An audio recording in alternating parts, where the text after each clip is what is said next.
Sang Hun-yoon didn't do failure. He built an empire from shadows and silence, commanded respect with a glance, and never ever let anyone dictate his life. But tonight, walking into Maria with 3 4-year-olds clutching his hands, he was about to fail spectacularly, and he was counting on it.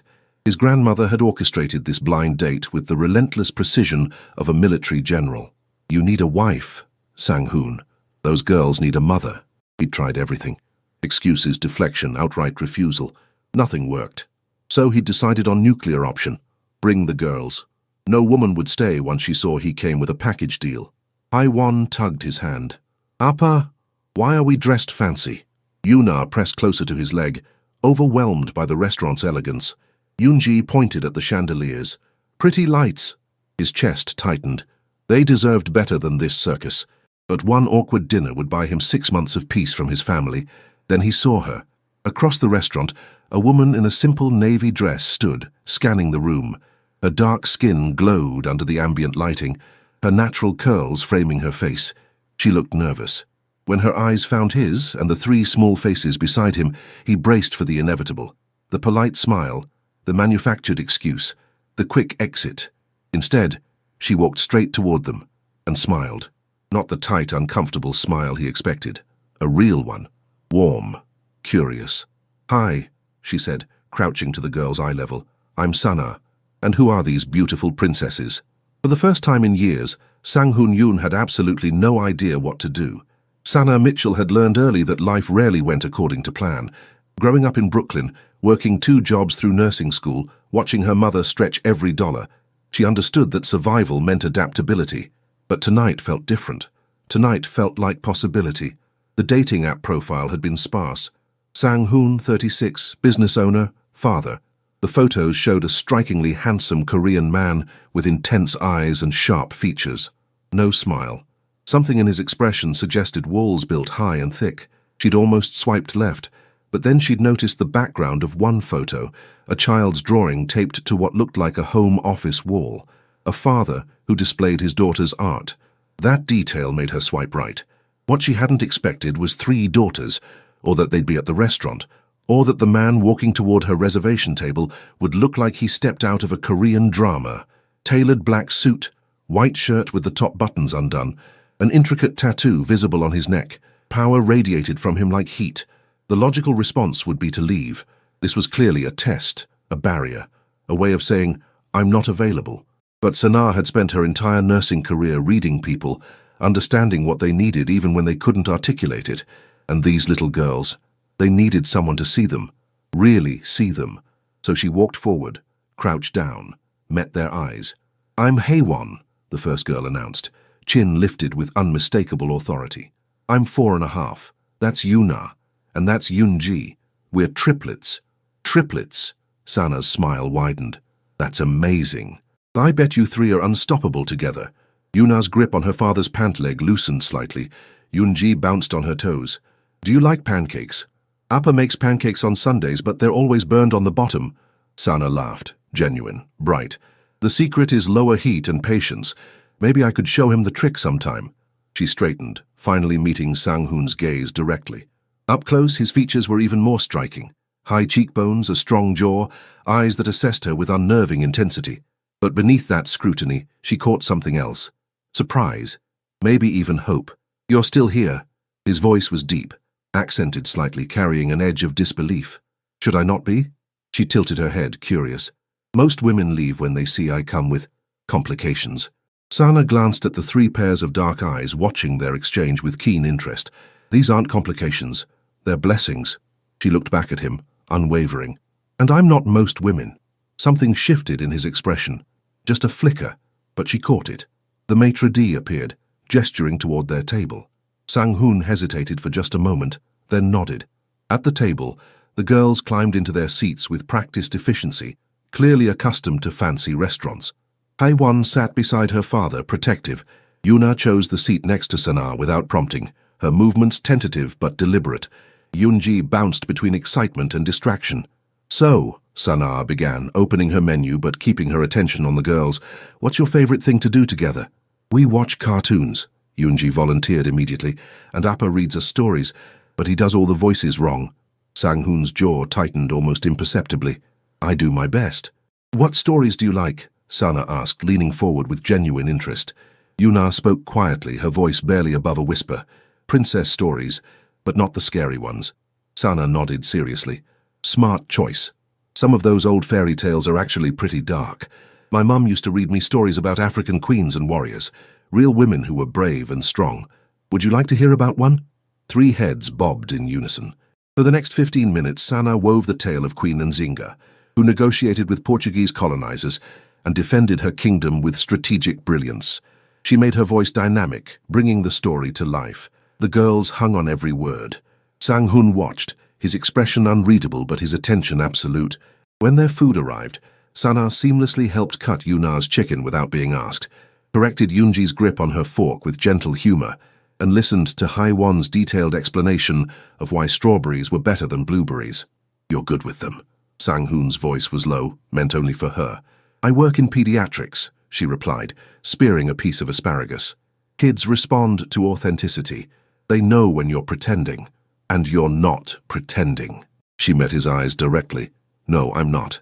The meal continued with surprising ease. Sana learned that Haiwon loved to draw, Yuna preferred books, and Yoonji collected rocks from everywhere they went. She discovered that Sang-hoon owned import-export businesses, a vague answer that told her absolutely nothing while telling her everything. The tattoo on his neck, she realized, was a tiger rendered in traditional Korean style, fierce and protective. When dessert arrived, a spectacular chocolate creation, Sana insisted the girls share hers. They giggled as she made airplane noises with the spoon, their earlier reserve completely dissolved. You're not what I expected, Sang-hoon said, as the server cleared their plates. What did you expect?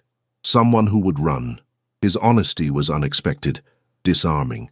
That was the plan, wasn't it? Bring the kids, scare off the date. Tell your grandmother you tried. His lips curved, not quite a smile, but close. You're perceptive. I'm a nurse. Reading people is part of the job. She paused, choosing her words carefully. But here's what you didn't count on. I didn't come here looking for perfection. I came here looking for something real. Yuna yawned, leaning against Sana's arm. The gesture was unconscious, trusting. Sana's heart squeezed. We should go, Sang-hoon said. But he didn't move immediately, before they fall asleep at the table. Outside, the November air bit cold. The girls huddled against their father while the valet retrieved his car. Sana pulled her coat tighter, preparing to say goodbye, already mourning the loss of this unexpected connection. Miss Sana. Haiwon looked up at her, expression serious. Will we see you again? Before Sana could answer, Sang-hoon spoke. Would you be interested in seeing us again? The question sounded rusty, like he hadn't asked anything vulnerable in years. Sana looked at the 3 small faces watching her with hope, then at the man who was clearly terrified of what her answer might be. Yes, she said simply. I would. Sang-hoon pulled out his phone, handed it to her. As she entered her number, Yoonji tugged her father's sleeve. Appa, can Sana come make pancakes with us? He looked at Sana, something shifting behind his eyes. Sunday, if you're free. I work until 3, but I could come after. We'll wait. The certainty in his voice sent warmth through her chest. As the sleek black SUV pulled away, 3 small hands waved frantically from the back window. Sana waved back, grinning like a fool. She had no idea what she was getting into. She didn't know about the empire he controlled, the dangers that shadowed his world, the secrets that would soon unravel. All she knew was that she'd just met 4 people who made her feel something she hadn't felt in years, needed. What Sana didn't see was the black sedan that had been parked across the street all evening, or the man inside who had photographed her with the Yoon family, or the message he sent the moment she walked away. Target acquired. The boss has a weakness now. Sunday afternoon sunlight streamed through the floor-to-ceiling windows of Sang-hoon's Tribeca penthouse. Sana stood in the marble foyer, momentarily overwhelmed. The apartment screamed wealth. Minimalist furniture, original art on the walls, a view of the Hudson River that probably cost more than her entire year's salary. Sana! 3 voices shrieked in unison. The girls barreled toward her, hospital scrubs and all, their enthusiasm obliterating her insecurity about not belonging in this space. She crouched, accepting their enthusiastic hugs. Did you 3 grow since Thursday? I swear you're taller.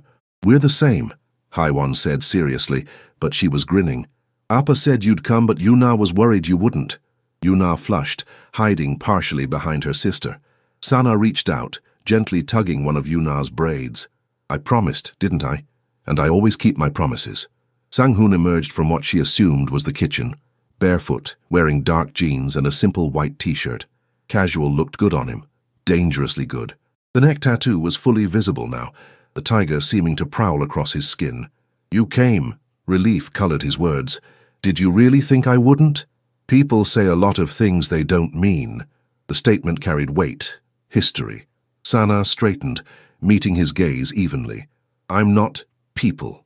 Something flickered across his face. Acknowledgement. Maybe respect. No, you're not. He gestured toward the kitchen. Ready to teach me the secret to non-burned pancakes.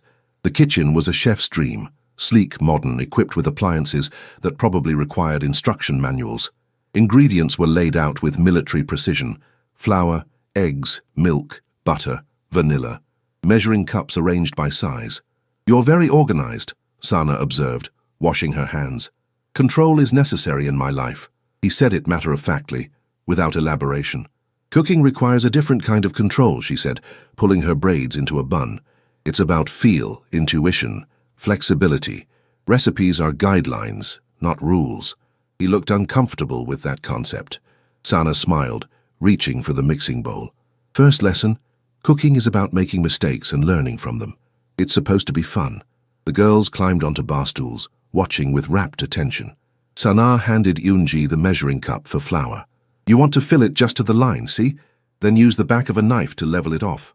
Flour dusted everywhere as Yoonji enthusiastically complied. Sang-hoon moved to clean it, but Sana caught his wrist. It's just flour. We'll clean later. Right now we're making memories. His skin was warm under her fingers.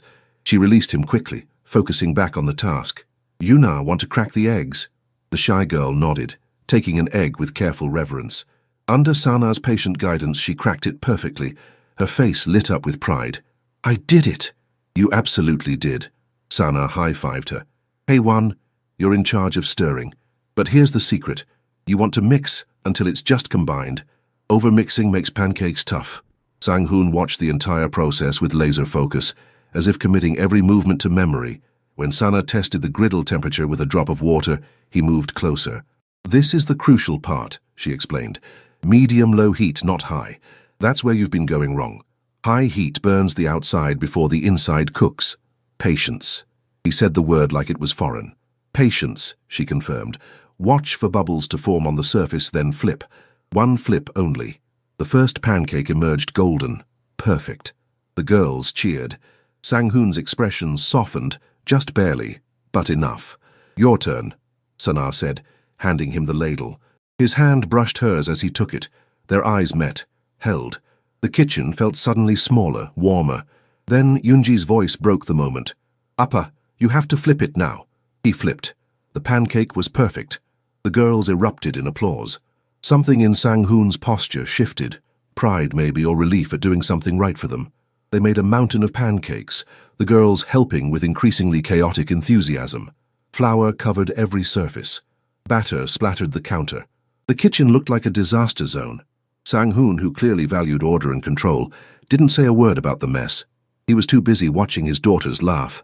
At the dining table, a massive piece of reclaimed wood that could seat 12, they ate their creations. The girls chatted constantly, telling Sana about their preschool, their favorite cartoons, their ongoing debate about whether cats or dogs were superior pets. Do you have any brothers or sisters? Haewon asked, syrup coating her chin. No, it's just me and my mom. She raised me by herself. Sana wiped Haewon's face with a napkin. She worked 3 jobs to make sure I could go to nursing school. That's a lot of jobs, Yoonji said, eyes wide. It is, but she did it because she loved me and wanted me to have opportunities she didn't have. Sana caught Sang-hoon watching her intently. Family sacrifices for each other. That's what love looks like. Yuna's small voice broke the comfortable silence. Our mommy died when we were born. The air shifted. Sang-hoon's jaw tightened. Sana set down her fork carefully, giving the moment the weight it deserved. I'm so sorry, sweetie. That must be very hard. We don't remember her, Haewon added matter-of-factly. Appa has pictures, but they make him sad, so we don't ask to see them much. Sana's heart cracked. She looked at Sang-hoon, saw the pain he worked so hard to conceal. A man raising 3 daughters alone, carrying grief he couldn't fully express, building walls to protect himself from more loss. Your mother must have loved you very much, Sana said gently. And your father loves you enough for two parents, I can see that. Sang-hoon's eyes met hers across the table. In them she saw gratitude, vulnerability, warning, as if he was saying, this is what you're walking into. Grief, complexity, baggage. She held his gaze steadily. I'm not running. After breakfast, the girls dragged Sana to their playroom, a wonderland of toys, art supplies, and books. While they drew pictures of Sana as a princess, she and Sang-hoon cleaned the kitchen in comfortable silence. You're good at this, he said, washing a mixing bowl. Dishes? Being with them, talking to them. They've had a lot of nannies, good women, competent, but none of them connected with my daughters like you do. Sana dried a plate, considering her words. Kids know authenticity. They can sense when someone sees them as a job versus seeing them as people. I don't see your daughters as a responsibility. I see three amazing little humans who deserve to be loved exactly as they are. He stopped washing, turned to face her fully. Why are you doing this? You barely know us. I could ask you the same thing. Why did you text me 4 times between Thursday and today? Why did you wait for me even though I had to work late? Sang-hoon was quiet for a long moment. Because in 15 years of everything I've built, every choice I've made, I've never met someone who looks at my daughters and sees possibility instead of complication, who looks at me and doesn't see. He stopped, reconsidered. Doesn't see what? Sana prompted gently. Something to be afraid of. She set down the dish towel, moved closer, close enough to see the flecks of gold in his dark eyes, the faint scar above his left eyebrow, the way his pulse beat at his throat. I'm a nurse in the ER at Bellevue. I see terrifying things every single shift. Real danger, real trauma. You're a father who burns pancakes trying to make his daughters happy. You're a man who displays their artwork in your office. Whatever else you are, that's what I see first. His hand came up, hesitated, then gently cupped her cheek. The gesture was tender, questioning. His thumb brushed across her cheekbone. You should be afraid, he whispered. I'm not a good man, Sana. Maybe not, but you're a good father. And right now, that's what matters. They stood there, caught in a moment that felt both inevitable and terrifying. Then Yunji's voice rang out from the playroom. Sana, come see. You're wearing a crown. Sang-hoon stepped back, the spell broken. But something had shifted between them. A door opening, walls cracking. When Sana finally left hours later, the girls refused to let go until she promised to come back. Sang-hoon walked her to the elevator, his daughters watching from the doorway.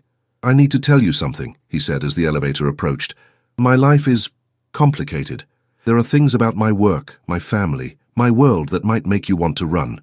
Then tell me. Not yet. His jaw tightened. Not until I know you won't disappear. The elevator dinged. Sana stepped inside, turned to face him. Sang-hoon? Whatever you think I should be afraid of. I grew up in Brownsville during the worst years. My mom worked night shifts in neighborhoods where gunshots were the soundtrack. I'm not fragile and I don't scare easy. The doors began to close. His hand shot out, stopping them. Thursday, dinner, just us. I'll tell you everything. Okay. He released the door. As she descended, Sana pressed her hand to her chest, feeling her heart race. Whatever secrets Sang-hoon carried, whatever danger lurked in his world, she was already in too deep. What neither of them noticed was the man in the lobby, pretending to read a newspaper, or the way he followed Sana's Uber with professional precision, or the call he made the moment she entered her apartment building. She's a nurse. No criminal record. No protection. She's perfect leverage.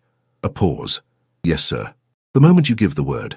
Thursday evening found Sana standing outside an unmarked restaurant in Koreatown, checking the address Sang-hoon had sent 3 times. No sign. No menu in the window. Just a heavy wooden door and an intercom. She pressed the button. A voice responded in Korean.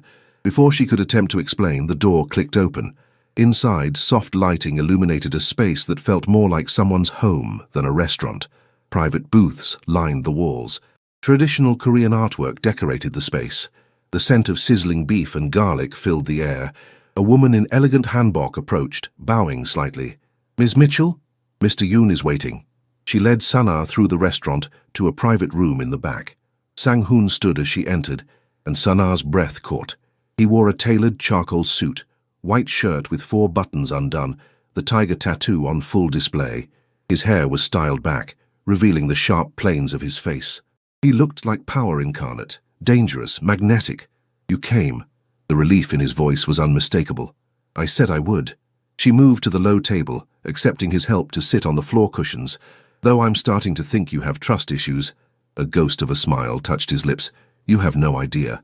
Food began arriving. Small plates of banchan, grilled meats, stews, dishes Sana had never encountered. Sang-hoon explained each one, his hands moving with unconscious grace as he prepared her plate. This is galbi, marinated short ribs, and this is kimchi jjigae, kimchi stew. It's spicy, but you can handle spice. He paused. Right? I'm black, and my best friend is Jamaican. I was raised on jerk chicken and pepper sauce. Try me. His laugh was unexpected, genuine. The sound transformed his face, making him look younger, less burdened. They ate in comfortable silence for a while, the tension from earlier dissolving. Sana found herself relaxing, enjoying the intimacy of the private space, the care he took in ensuring she tried everything. Finally, Sang-hoon set down his chopsticks. His expression shifted, becoming serious, guarded. I promised you truth, he began. So here it is. My import-export businesses. They're legitimate, but they're not my only operations. Sana's pulse quickened, but she kept her expression neutral. I'm listening. My family has been in New York for 2 generations. We came from Busan with nothing. My grandfather built connections, established networks, some legitimate, some less so. He met her eyes directly. I inherited an organization that operates in gray areas, protection services for Korean businesses, mediation of disputes, control of certain territories. Sana processed this carefully. You're telling me you're in the mafia. We don't use that word. But yes, I control Korean organized crime operations in the tri-state area. No hesitation, no sugarcoating. She should have been shocked, horrified. Instead, she found herself oddly calm. Maybe because she'd suspected something wasn't quite legal. Maybe because the danger she'd sensed in him now had context. Are you involved in drugs, human trafficking? Her voice was steady. No. The answer was immediate, emphatic. Never. Those are lines I won't cross. My operations focus on gambling, protection, loan services, and controlling distribution channels for certain goods. I keep violence to a minimum. I don't involve civilians. But there is violence. Yes. He didn't look away. When necessary. To protect my people. To maintain order. To keep worse organizations from gaining power. Sana absorbed this, her mind racing. Why are you telling me this now? Because if you continue seeing me, seeing my daughters, you need to understand the world you're entering. There are rivals, enemies, people who would use anyone close to me as leverage. His jaw tightened. After Sunday, after you left, my head of security informed me that someone had been watching my building, following you. Ice flooded her veins. Someone followed me? We identified him. He works for the Kozlov family, Russian mob that's been trying to expand into Korean territories for years. They've been aggressive lately, looking for weaknesses. Sana's hands clenched in her lap. And I'm a weakness. You could be, which is why I'm giving you a choice. Walk away now. Tonight. I'll have you protected until things settle. Make sure you're safe. Or, he paused, the vulnerability in his expression almost painful to witness. Or you stay. Let me keep you safe. Let me bring you into this world fully, with all the protection that entails. Protection meaning what exactly? Security detail, new apartment if necessary, background checks on everyone in your life, limited freedom in some ways, enhanced safety in others. Sana stood abruptly, needing space to think. She paced the small room, her mind warring between logic and emotion. Logic said, run. Walk away from the dangerous man and his dangerous world. Protect yourself. But emotion remembered 3 little girls who lit up when she walked in, a man who looked at her like she was precious and terrifying in equal measure, a connection that felt more real than anything she'd experienced in years. What about your daughters? She asked finally. They're already targets, aren't they? Pain flashed across his face. Every single day, which is why they have the best security money can buy, why they go to a private school with vetted staff, why I've sacrificed everything to keep them safe. And their mother, how did she die? Sang-hoon stood slowly, his entire body tense. Childbirth complications. Nothing to do with my work, but I wonder every day if the stress of being with me, of knowing what I was, contributed to it. Sana moved closer, seeing the raw guilt he carried. That's not how medicine works. Complications happen. Bodies fail sometimes, and it's no one's fault. Logically, I know that. But logic doesn't stop me from feeling responsible. His voice cracked slightly. I haven't let anyone close to my daughters since. Haven't let anyone close to me, because everyone I care about is vulnerable. Yet here I am. Here you are. He reached out, his hand hovering near her face but not quite touching. And I'm terrified, because I already care what happens to you. My daughters already ask when you're coming back. You've become important in less than 2 weeks, and that makes you dangerous to my control. Sana caught his hand, pressed it against her cheek. I'm not fragile. I've worked trauma ER for 5 years. I've held people as they died. I've been threatened, assaulted, spat on. I understand danger.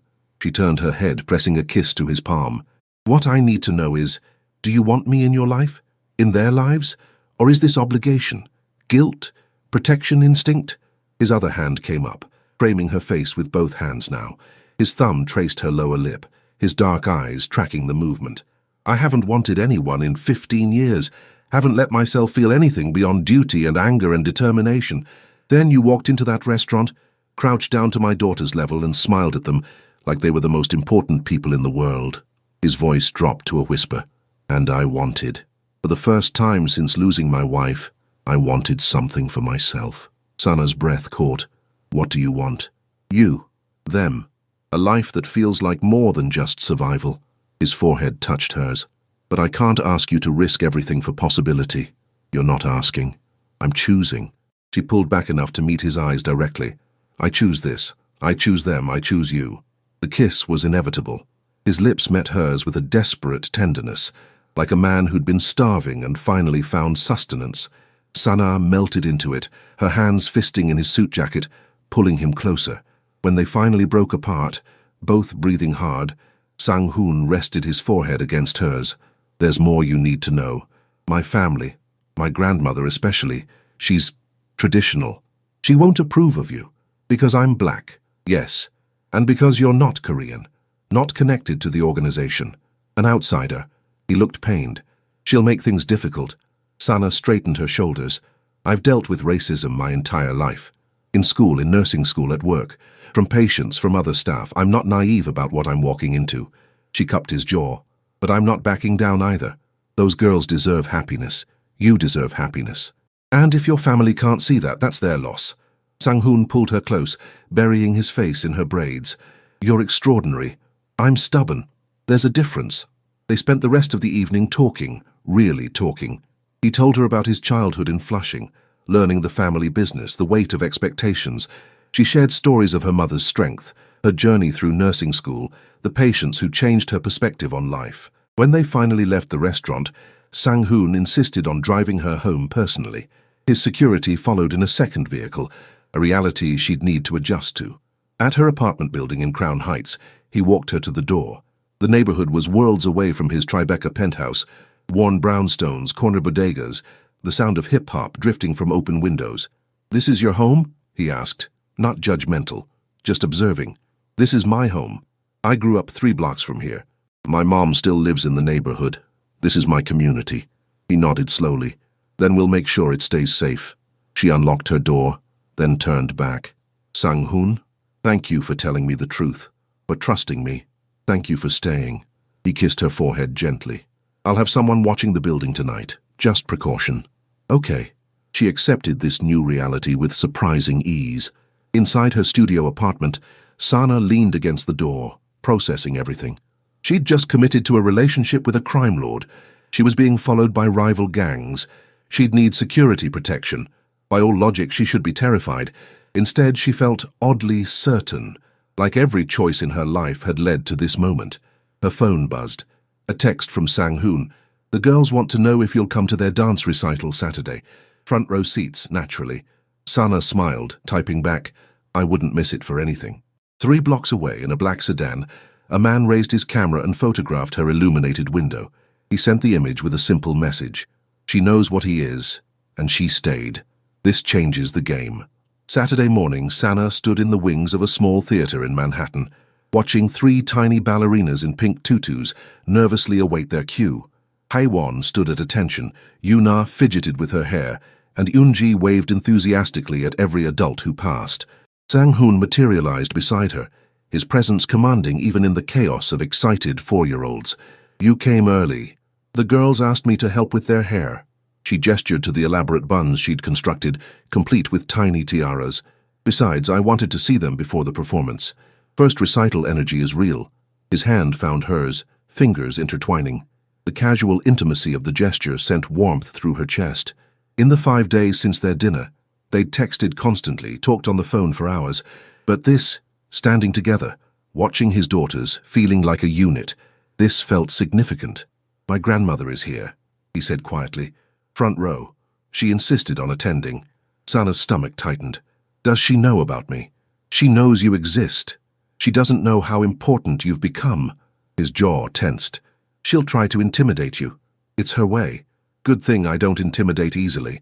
Sana squeezed his hand, then released it as the stage manager called for dancers to take their positions. The girls spotted her. Sana, they chorused, rushing over despite their teacher's protests. You look beautiful, Sana said, crouching to their level. Are you excited? I'm scared, Yuna whispered, gripping Sana's hand. What if I forget the steps?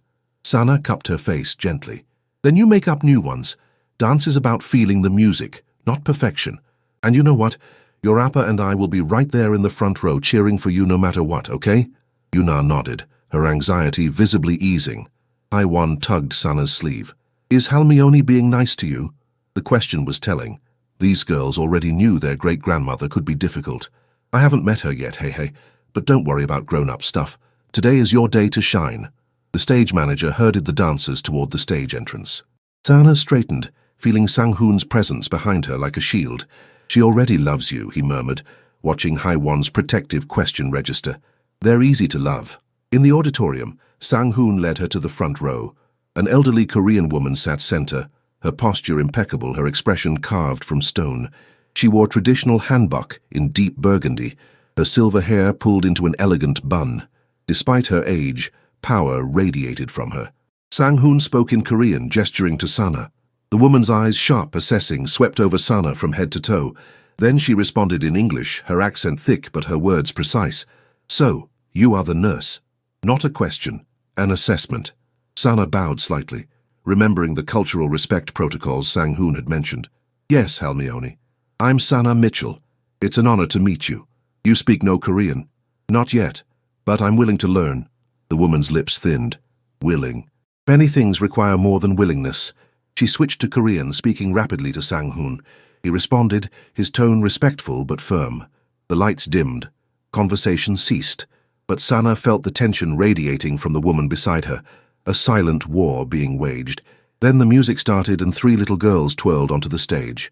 All other concerns evaporated. Sana watched, her heart swelling, as Haiwan executed each move with fierce concentration. Yuna danced with surprising confidence, and Yunji added creative flourishes that weren't in the choreography, but somehow worked. When Yuna spotted them in the audience, her face lit up. She waved, definitely not part of the routine, and nearly missed her next step. Sana pressed her hand to her mouth, laughing silently. Beside her, Sang-hoon's entire posture had softened, his eyes glued to his daughters. Even his grandmother's stern expression cracked slightly, pride seeping through. After the performance, backstage became a madhouse of excited children and proud parents. The girls barreled toward their family, and Sana braced for impact as all 3 launched themselves at her simultaneously. Did you see? Did you see? Yunji bounced with uncontained energy.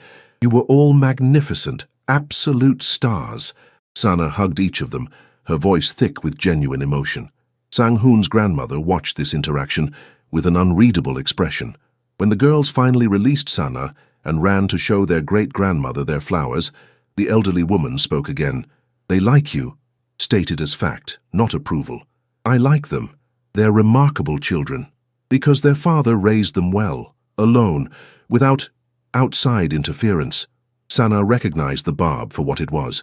You're right. Sang-hoon has done an incredible job, but even the strongest people need support, need partnership, need love. The woman's eyes sharpened. You speak of love? You know my grandson 2 weeks. You know nothing of our world, our responsibilities, our dangers. You're right. I don't know everything, but I know those 3 girls deserve every ounce of love the world can give them, and I know your grandson carries burdens that would break most people. Sana met the woman's gaze steadily. I'm not trying to replace anyone. I'm not trying to change your family. I just want to be there for them, support them, love them. Love. The woman said it like a weapon. Love makes us weak, makes us vulnerable. In our world, vulnerability kills. Maybe. Or maybe love makes us stronger, gives us something worth fighting for. Sana refused to back down. Those girls need more than protection and duty. They need warmth, joy, the freedom to be children. Something flickered in the woman's expression. Not approval exactly, but perhaps grudging respect. You have courage. Foolish courage. Better than no courage at all. Sang-hoon approached, sensing the tension. Almeone, we should let the girls change. We're taking them for ice cream. His grandmother stood with regal grace. I will join you. Not a request. The ice cream parlor in Koreatown was family-owned, and the staff clearly knew Sang-hoon well. A private room was immediately prepared. The girls, still in their recital excitement, chatted about their performance while demolishing enormous sundaes. Sana sat between Yuna and Yoonji, helping manage the inevitable ice cream chaos. Across the table, Sang-hoon's grandmother observed with hawk-like attention. Sana, Haewon said suddenly, her voice carrying that serious tone she used for important questions. Are you going to be our new mummy? The room went silent. Sang-hoon froze, spoon halfway to his mouth. His grandmother's expression turned glacial. Sana's heart hammered, but she kept her voice calm, honest. I don't know, Hai. That's a really big question. What I do know is that I care about you three very much, and I care about your appa, and I want to be part of your lives in whatever way feels right for all of us. Yoonji tugged her sleeve. But you like us, right? I love you, Sana corrected gently. All three of you. Yuna's eyes welled up. Really? Really. Sana pulled her close. You're easy to love. Sang-hoon's grandmother stood abruptly. Sang-hoon, a word, now. He followed her outside. Through the window, Sana watched them engage in what was clearly a heated discussion. The grandmother gestured sharply. Sang-hoon's posture remained respectful but immovable. When they returned 15 minutes later, the woman's expression had shifted from anger to something more complex. Resignation, maybe, or strategic recalibration. She approached Sana directly. You will come to family dinner. Next Sunday, 6 o'clock. Again, not a request. Sang-hoon's jaw tightened, but he nodded almost imperceptibly at Sana. An invitation to the family home was significant. A test, yes, but also acknowledgement. I'll be there, Sana confirmed. The grandmother left shortly after, her departure as commanding as her presence.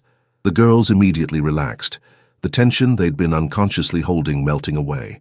Later, after the girls had been delivered to their apartment with their nanny, Sang-hoon walked Sana to his car. The November evening had turned cold, frost forming on windows. I'm sorry, he said quietly. She was harsh. She's protecting her family. I understand that. Sana leaned against the car. What did you say to her? Outside. Sang-hoon was quiet for a long moment. I told her that, for the first time since my wife died, my daughters are laughing again, really laughing, that they run to the door when you arrive, that Yuna, who barely speaks to strangers, talks to you for hours. He met her eyes. I told her that I would choose you, over tradition, over family approval, over everything. Sana's breath caught. Sang-hoon, I need you to understand what that means. In my world, family is everything. Defying my grandmother, it has consequences. Professional consequences. Personal ones. Then maybe you shouldn't. He pulled her close, cutting off her protest with a kiss that was fierce, possessive, desperate.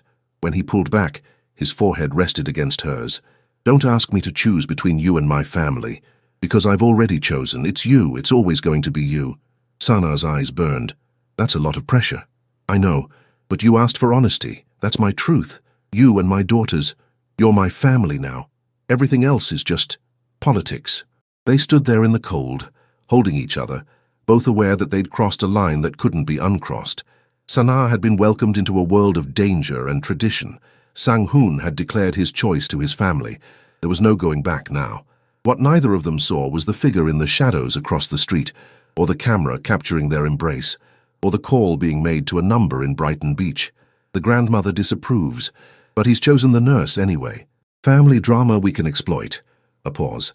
Tomorrow night, when she leaves the hospital. That's when we move. Sunday night shift at Bellevue Hospital meant controlled chaos. Sana moved through the ER with practiced efficiency, her mind focused on patients, even as part of her consciousness buzzed with anticipation. Tomorrow she'd meet Sang-hoon's extended family. Tonight, she just needed to survive 12 hours of medical emergencies. At 11 p.m. she stepped outside for a rare break, pulling her jacket tight against the December cold. The ambulance bay was relatively quiet, just the distant wail of sirens and the hum of the city. Her phone buzzed. A text from Sang-hoon. "The girls insisted I send you this." An attached photo showed all three girls in matching pajamas, holding a sign that read, "We miss Sana." Her heart melted. She was typing a response when she noticed the black van. It had been parked in the same spot for the past hour, engine running. Something about it prickled her instincts, the same instincts that warned her when a patient's vitals were about to crash. Sana turned to go back inside. The van's doors opened. Three men emerged, moving with coordinated precision. Professional, dangerous. She ran, didn't think, just moved. Her years of ER training kicked in. Assess the threat, create distance, find help. She made it 15 feet before a hand clamped over her mouth, another arm wrapping around her waist. Training took over. Sana drove her elbow back hard, connecting with ribs. She stomped down on an instep, twisted, fought. But there were three of them, and they were prepared for resistance. "Niet," one barked in Russian. "Don't hurt her. Boss wants her intact." A cloth pressed against her face. Chemical smell. Sana held her breath, still struggling, but her vision was already blurring. The last thing she saw before darkness claimed her was her phone, fallen on the pavement, Sang-hoon's text still glowing on the screen. Sang-hoon was reviewing security reports when his phone rang. An unknown number. He almost didn't answer, but something, instinct, premonition, made him pick up. "Mr. Yoon." The voice was male, Russian accent thick. "We have something of yours." Ice flooded his veins. "Who is this?" "Let's not play games. Your nurse, Sana Mitchell. Picked her up 20 minutes ago outside Bellevue. Very easy. Your security was inadequate." Sang-hoon's hand tightened on the phone hard enough that the case cracked. "If you've hurt her, she's fine, for now. Kozlov sends his regards. He would like to renegotiate territories. Your cooperation in exchange for the woman's safe return. Where is she?" His voice was deadly calm. The control absolute. Secure. Comfortable. "We're not animals, Mr. Yoon. We don't harm women." A pause. "Unless necessary, you have 24 hours to consider our proposal. Withdraw from Sheepshead Bay and Brighton Beach. Transfer control of your distribution networks. Then you get her back. That's suicide for my organization. You're asking me to dismantle everything I've built." "Yes, but you get your woman back alive. Seems like a fair trade." The voice turned mocking. "Unless she's not that important. Just another piece. We can always return her damaged." Sang-hoon closed his eyes, rage and fear warring in his chest. Every instinct screamed to negotiate, to comply, to protect Sana at any cost. But he'd built his reputation on never showing weakness, never surrendering to threats. If he caved now, it would never end. They'd know they could control him through her. His daughters would be next. "Let me speak to her." Proof of life. Rustling. Footsteps. Then Sana's voice, groggy but defiant. "Sang-hoon." "Sana." His voice cracked despite his control. "Are you hurt?" "I'm okay, they haven't—" The phone was yanked away. "Satisfied?" 24 hours, Mr. Yoon. We'll be in touch with meeting details." The line went dead. Sang-hoon stood frozen for 3 seconds. Then he moved. "Jin-soo." His head of security appeared instantly. "Kozlov has Sana. They took her from Bellevue." His voice was ice over fire. "Mobilize everyone, every asset, every contact. I want her location within 6 hours. Boss, if we go to war with the Russian—" "Did I stutter?" Sang-hoon's eyes were black with fury. "They took her. They threatened her. There is no negotiation. There is no surrender. There is only getting her back." He grabbed his jacket, his gun. "And when we do, Kozlov is going to learn exactly why my family has controlled this city for 2 generations." Sana woke fully in a windowless room. Concrete walls, single door, a cot, a chair, a bucket. No obvious cameras, but she assumed surveillance. Her nursing training kicked in. Assess the situation, evaluate resources, create options. She wasn't restrained. That was good. The door had a deadbolt. Bad. She had no phone, no way to communicate. Very bad. But she was alive, unharmed, which meant they wanted something from Sang-hoon, which meant she had value as a bargaining chip. The door opened. A man entered. Tall, broad, tattooed. Not the ones who'd grabbed her. This one wore expensive clothes, carried himself with authority. Miss Mitchell, I am Dmitri Kozlov. His English was accented but perfect. I apologize for the dramatic introduction, but your boyfriend left me few options. Sana stood, refusing to show fear. He's not my boyfriend, and kidnapping is a federal offense. Kozlov laughed. You think police matter in our world? You think laws apply? He pulled out a chair, gestured for her to sit. She remained standing. Stubborn. I respect that. You're tougher than the last one. Last one? Yoon's wife. She was softer, broke easily. He said it casually, like discussing the weather. Horror crashed through Sana. You killed her? Not personally, but her death was convenient for my organization. Weakened Yoon, made him vulnerable. Kozlov leaned forward. You, though, you're different. Stronger. Maybe you'll survive this. Rage joined the fear. This man had orchestrated the death of Sang-hoon's wife, had stolen the girl's mother, and now threatened her. He'll come for me. I'm counting on it. Either he surrenders territory, or he tries to rescue you and walks into a trap. Either way, I win. You underestimate him. Perhaps. Or perhaps you overestimate how much you matter to him. Kozlov stood. We'll see. Try to rest, Ms. Mitchell. Tomorrow will be eventful. He left. The deadbolt clicked. Sana sank onto the cot, her mind racing. She needed to survive, needed to find a way out. Because if Sang-hoon came for her, and he would, she refused to be just a damsel waiting for rescue. 18 hours later, Sang-hoon sat in his car 2 blocks from a warehouse in Red Hook. His entire organization had mobilized. Every informant, every connection, every resource. They'd traced Sana's phone signal before it went dead, tracked the van through traffic cameras, identified the warehouse as a Kozlov front. Jin-soo outlined the plan. 12 men inside, heavy weapons. Kozlov himself is there, probably hoping you'd come. It's a trap. Obviously, so we don't walk in the front door. Jin-soo pulled up building schematics. Old loading dock, maintenance access. We can get in undetected, extract her, be gone before they realize. Sang-hoon studied the plans, his tactical mind working through scenarios. Then his phone buzzed, a video message. His blood ran cold. Sana, tied to a chair. Kozlov beside her, gun pressed to her temple. Mr. Yoon, time's up. Front door. Alone. Or I decorate the walls with her brain. Sana's eyes met the camera. No tears. No begging. Just fierce, unmistakable defiance. Even bound and threatened, she was magnificent. Boss, Jin-soo started. I'm going in. It's suicide. Sang-hoon looked at his oldest friend, his most trusted lieutenant. Then you'll need to be smart about extraction. Give me 5 minutes inside, then hit them from 3 sides. Smoke, chaos, overwhelming force. He checked his weapons. Kozlov thinks he's winning. Let him believe it. He walked to the warehouse alone, hands visible, unarmed, at least visibly. The front door opened. 2 guards flanked him, searched him thoroughly, found the obvious weapons, missed the knife in his boot. Inside, Kozlov sat on a throne-like chair. Sana was bound beside him, bruised but alive, conscious. When she saw Sang-hoon, relief and terror warred in her expression. The great Sang-hoon Yoon, walking into a trap for a woman. Kozlov laughed. Love makes us weak, doesn't it? Sang-hoon's eyes never left Sana. Or it makes us dangerous because men with nothing to lose are predictable, men with everything to lose? He smiled. Cold, lethal. We're willing to burn the world down. Brave words from a man surrounded by my guns. Your guns, my city. Your warehouse surrounded by my people. Sang-hoon checked his watch. 3 minutes ago, your supply lines were cut. 2 minutes ago, your lieutenants were arrested. We have connections you don't. 1 minute ago, your accounts were frozen. Kozlov's confidence flickered. You're bluffing. Am I? Check your phone. See how many calls you've missed in the last hour. Kozlov grabbed his phone. His face paled. 37 missed calls. Frantic messages. Chaos. You took my woman, Sang-hoon said, his voice dropping to a deadly whisper. So I took your empire. In 18 hours, I dismantled everything you built. And now? He checked his watch again. Now my people are coming through that door. Right on cue, explosions rocked the building. Smoke flooded the warehouse.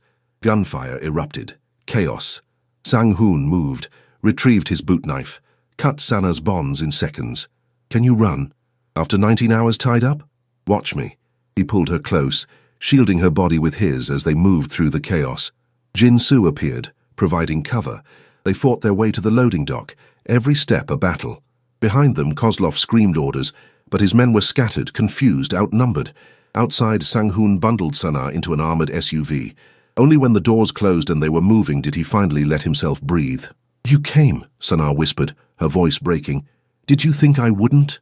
He pulled her against his chest, his hands shaking slightly as they cradled her head. "You're mine. No one takes what's mine." She laughed, the sound half sob. "Possessive much?" "Absolutely." He kissed her forehead, her cheeks, finally her lips. "And if anyone ever tries this again, I will end them. Their families, their organizations, everything." Sana pulled back enough to meet his eyes. "Kozlov said he killed your wife." Sang-hoon's expression turned to stone. "What?" "He bragged about it. Said her death weakened you, made you vulnerable." Rage, pure, incandescent, flared in his eyes. Then he controlled it, banking the fire. "Then Kozlov just signed his death warrant." He spoke into his phone. "Jin-soo, Kozlov doesn't leave that warehouse alive. I don't care how you do it." 20 minutes later, at his penthouse, Sang-hoon personally checked every inch of Sana for injuries. The bruises on her wrists from the restraints made him curse in Korean. He treated each one with clinical precision, his hands gentle despite the fury radiating from him. "I should never have let you go to work. Should have insisted on closer protection. This isn't your fault. It's exactly my fault. You're in danger because of me, because I was selfish enough to want you in my life despite knowing the risks." Sana grabbed his hands, forcing him to stop fidgeting with bandages. "Sang-hoon, look at me." When he did, she saw the guilt eating him alive. "I chose this. I chose you. I chose them. And I'd choose it again. You could have died, but I didn't. Because you came for me. Because you're brilliant and terrifying and exactly as dangerous as you need to be to keep us safe." She cupped his face. "I'm not going anywhere. Understand? She's not going anywhere." The call back to the title wasn't lost on him. Sang-hoon pulled her close, burying his face in her neck. "I love you. I shouldn't. It's too fast, too dangerous, too everything, but I do." Sana's breath caught. "Say it again." He pulled back, meeting her eyes with absolute certainty. "I love you, Sana Mitchell. You and my daughters are my world now. Everything else is just noise. I love you too." She kissed him, pouring every ounce of emotion into it. "All of you. The good, the dangerous, the complicated." The next morning, 3 little girls burst into their father's bedroom and found Sana asleep beside him, safe and whole. Their shrieks of joy woke the entire floor. And in a warehouse in Red Hook, Kozlov's body was discovered. The message was clear. No one threatens Yoon's family and lives. The Yoon family estate in Westchester was transformed for the occasion. Cherry blossoms, imported and encouraged to bloom early, decorated every surface. Traditional Korean lanterns hung alongside string lights. 2 cultures merged seamlessly. Sana stood in the bridal suite, her mother adjusting the hanbok-inspired wedding dress they'd designed together. White silk with African kente cloth accents at the hem and sleeves, traditional and revolutionary all at once. "You sure about this, baby?" Her mother's voice was gentle. "It's not too late to run." Sana laughed. "Mama, I've been sure since that first dinner, when he walked in with 3 adorable saboteurs and thought he could scare me off." A knock. Haewon peeked in, wearing her flower girl dress. "Sana, Appa wants to know if you're ready. Also, Yoonji ate 3 cookies and might throw up." So normal. So perfectly chaotic. Exactly her life now. The ceremony blended traditions, Korean and African American, and simply theirs. Sang-hoon's grandmother sat in the front row, her expression still stern, but her eyes suspiciously wet. She'd come around slowly, grudgingly, but seeing her great-granddaughters happy had eventually won her over. When Sang-hoon lifted Sana's veil, his smile was radiant. "You came. I always do," she grinned, "and I always will." The reception was a fusion feast. Korean barbecue alongside Caribbean jerk chicken, traditional wedding cake next to bingsu. 2 communities, merged by love. During their first dance, Sana whispered, "No regrets, only that I didn't bring the girls to every date. Would have saved time." He kissed her temple. "You're mine now. Officially. Legally. Forever." So possessive. "Absolutely." He spun her, then pulled her close. "She's not going anywhere. None of them are." 3 little girls crashed into them, demanding to dance too. They laughed, making space, creating a circle of 4 that became the center of everything. A failed blind date had become a love story. A sabotage had become salvation. and a Korean mafia boss who thought he could scare away connection had found exactly what he needed, a woman brave enough to stay.